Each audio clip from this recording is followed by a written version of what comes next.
Ayan, hello mga ka-FW, no?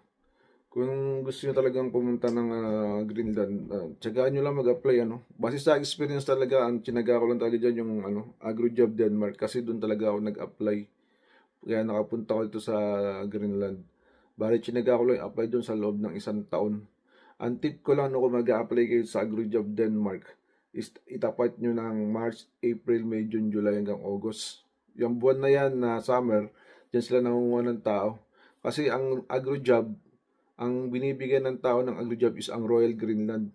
Royal Greenland Company lang talaga ang binibigyan niya ng trabaho. Once na nag-apply kayo dyan sa AgroJob, matik ang papasukan yung trabaho dito sa Royal Greenland. Ay sa Greenland is a Royal Greenland Company.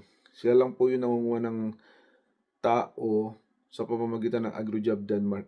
Kaya kung gusto niyo talagang targetin ang factory ng Royal Greenland, isa sa pinakamagandang company rito ng mga fish factory is Royal Greenland, AgroJob po talaga ang magbibigay kong i-recommend sa inyo base sa aking experience. At naghintay po ako ng 1 taon dyan.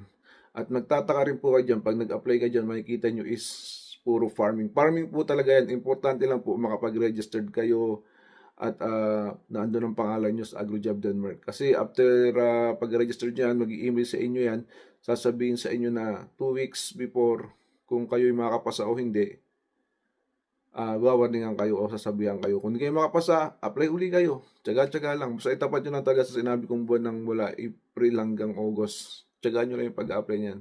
Ganun po ang diskarte dyan mga ka-OFW, no? Kung mag-apply kayo sa AgroJob. Basta ang punta nyo lang po talaga dito is ang Royal Greenland. At wala po kayong gagastusin dyan.